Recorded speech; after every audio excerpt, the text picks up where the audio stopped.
Bismillahirrahmanirrahim. Değerli basın mensupları hoş geldiniz.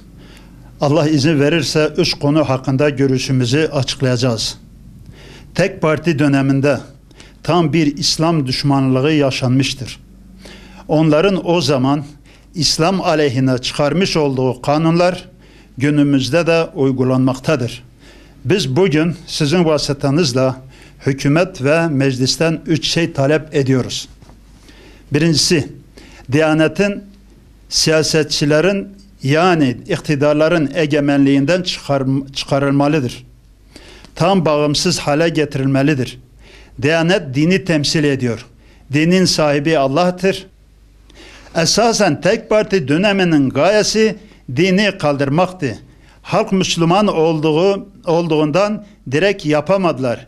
Diyaneti kendine bağlayıp sinsi yoldan yavaş yavaş peyderpey kaldırmak istediler. Gençleri dinden, imandan, sevgi ve saygıdan, kutsal değerlerden soğutup hayasızlığa, fuhuşa, uyuşturucuya yönelmelerine sebep oldular. Onun için diyoruz ki yük gibi Diyanet de bağımsız olsun. İkincisi, devletin resmi dini İslam olsun. Nüfusumuzun %99'u Müslüman olduğu için devletin de resmi dini İslam olmalıdır. Resmi dini olmayan devlet yoktur. Üçüncüsü, 1925 tarihinde şehit edilen Şeyh Said Efendi ve 47 arkadaşının mezarlarının açığa çıkarması ve türbelerinin yapılması, yanına da bir caminin yapılmasına müsaade edilmesini istiyoruz. Mezarların gizlenmesi bir devlet ayıbı, aynı zamanda bir insanlık suçudur. Şeyh Said Efendi suçsüzdü. İftiraya uğramıştır. Kendilerine zulüm edilmiştir. Davası dinin hakimiyeti olduğu halde idam edilmiştir. Devletin arşivdeki tutanaklar bu ifade ettiklerimizi doğrulamaktadır. Mevcut hükümete düşen görev Şeyh Said Efendi'nin haklılığını kabul etmek, o zamanki hükümetin yerine özür dilemektir. Adnan Menderes'in idamından sonra kendilerine yapılan iade-i itibarın Şeyh Said Efendi'ye de yapılmasını istiyoruz. Nasıl onun mezarını yaptılar, yerini yaptılar Şeyh Said Efendi'nin de biz de onun Şeyh Said Efendi mezarını yapmak istiyoruz. Tüm siyasi partilerden, STK'lardan ve kamuoyundan destek bekliyoruz.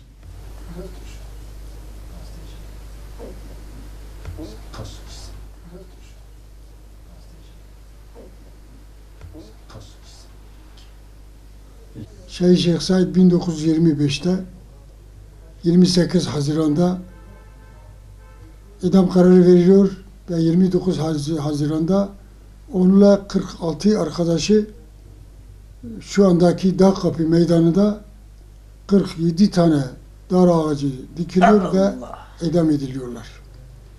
Ondan önce Doktor Fuat, Seyyid Abdülkadir ve oğlu Şeyh Eyüp, velhasıl şu anda bu kitapta mevcut olan ki bu devletin resmi kayıtlarıdır. Türkiye Büyük Millet Meclisi arşivinde mahfuz edilmiştir. Halen de orada mevcuttur.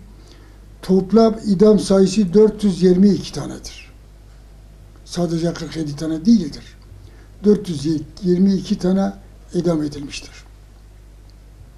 Şimdi Şeyh Said'in ve diğer dava arkadaşlarının idam edilmeleri, burada bütün belgeleri, ifadeleri, savunmaları ve soruları vardır. Ben kısaca Şeyh Said ile ilgili az bir şey okumak istiyorum. Şeyh Said, reis, yani mahkeme başkanı Mazhar Müfittir adı, Ali Said, Ali Avni, savcı da Ahmet Süreyya'dır. Reis soruyor. Şeyh Said'e soruyor.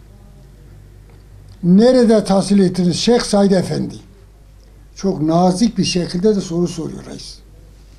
Cevap: Muş'ta, Malazgirt'ta, Palo'da tahsil ettim. Reis tekrar soruyor. Orada nerede tahsil ettiniz? Medresede mi okudunuz? Kimlerden ders aldınız? Reis soruyor. El cevap. Şeyh Said'in verdiği cevap şu. Evet, medreselerde okudum. Palo'da amcam Şeyh Hasan yanında okudum. Muş'ta Fakih Muhammed Emin, Malazgirt'ta Abdülhakim, Hunus'ta da Musa Efendi'nin yanında okudum. Reis tekrar soruyor. Ne okudunuz Şeyh Efendi? Cevap: Envar, bu şer'i bir kitabın adıdır. Mahar, o da bir kitabın adıdır. Nah, dil bilgisidir. Serf, çekimdir. Meani, mantık, istihare, beyan, bedi, akaid gibi şeyler okudum. Reis soruyor. İstihare dediniz ne demektir? Cevap: İstihare, kelamın tersini söyleyip aslını öğrenmek demektir. Reis tekrar soruyor. Kaide okudunuz değil mi? Cevap Şeyh Said. Evet, akaide okudum. Reis soruyor. İsyan sizin nasıl tasavvur ettiniz isyana?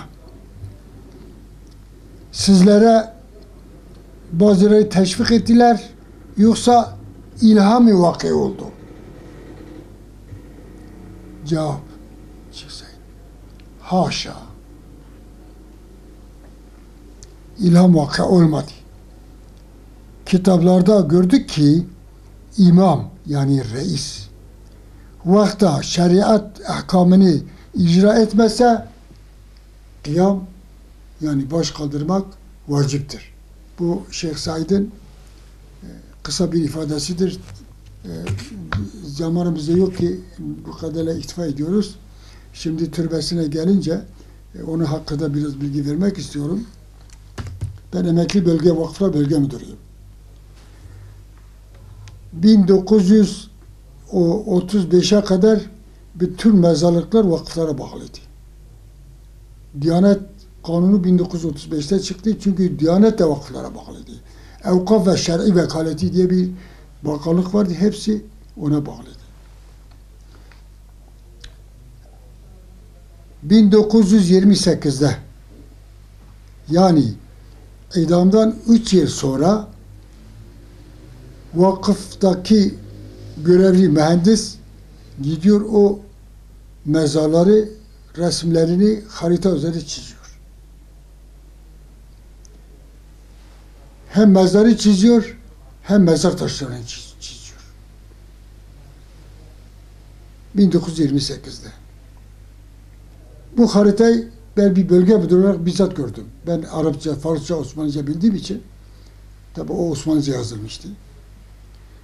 Bunu nasıl gördüm onu da size anlatayım.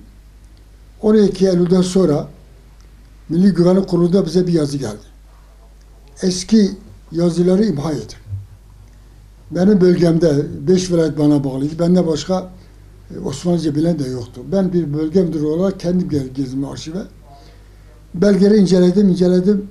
Orada birkaç tane vakıfname dediğimiz çok önemli vakıfname gördüm. Bir de bir harita gördüm. Harita baktım, mezarlık haritası. Harita da o kadar tekniki olarak çizilmiş ki eskiden mekyas derler. Mekyas şu andaki eş anlamlı ölçek demektir. 1/1000 mekyası yani 1/1000 ölçekliydi. Bu haritayı ben çıkarttım. Götürdüm mahallede tatbik ettim. Şu anda belki bilenler bilirler. Orada bir yol geçiyor. Şu anda üniversiteye gidiyor. Baktım haritadaki yol ile fiili olarak yol farklıdır. Çünkü yol genişletilmiştir. haritadaki ona sabit noktayı tuttum. Ki orada Sur'dur. Sur'da tuttum cetvel üzerine 1 bölü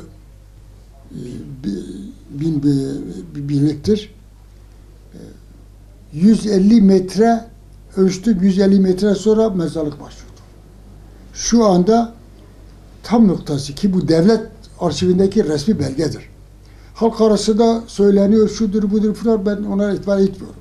Resmi belge. Ben bizzat bir devlet memuru olarak bu belgeyi gördüm ve yerinde tatbik ettim. Yerini de şu anda noktasına kadar biliyorum. Maalesef benim gayem neydi? Ben bir yönetici olarak onu geri almak istedim. O da 2762 sayılı Vakıflar Kanunu atıcı maddesi vardı. Orada mezarlıklar bunlar hayret nevindedir. Bunlar geri iade edilir diye bir madde yapılmıştı 1935'te. Onları geri almak istedim. Tabii o arada benim tayinim çıktı. Ben Diyarbakır'dan Erzurum'a gidince ben o haritayı bir dosya içerisinde koydum, gittim. O harita şu anda bölgelerini araştırdım. Maalesef bulamadık. Fakat fiili olarak yerini ben tam da biliyorum. Umut ederim ki o haritanın bir sureti de Tapu Kadastro Genel Müdürlüğü'nde de mevcuttur. Orada da temin edilebilir. O yer şu anda kısmen askeriyenin elindedir. Asu ve Ordu evi içine yapılmıştır. 1930'a kadar mezarlıkmış. 1930'da orası mezarlık yerle bir edilmiş ve kamu kurumlarına tahsis edilmiştir.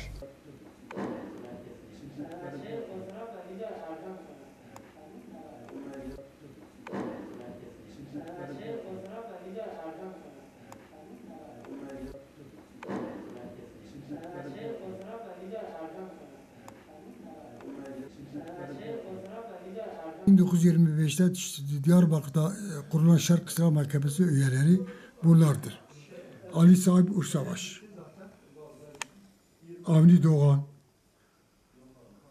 Hacı Muhyiddin Çarıklı, bunlar üçüncüdür. Ahmet Süreyya da Bideye Umumiyani savcıdır. Onlar karar veren, o günkü karar verir bunlardır. Ve aynı zamanda hem hakim, hem savcı hem de milletvekilidirler. Meclis tarafından tayin edilmiş ve bu dördünde tek bir kişi hukukçudur. Diğerleri hepsi rütbeleri yüzbaşı, askerdirler. Hiçbirisi hukukçu değil, savcıdan başka.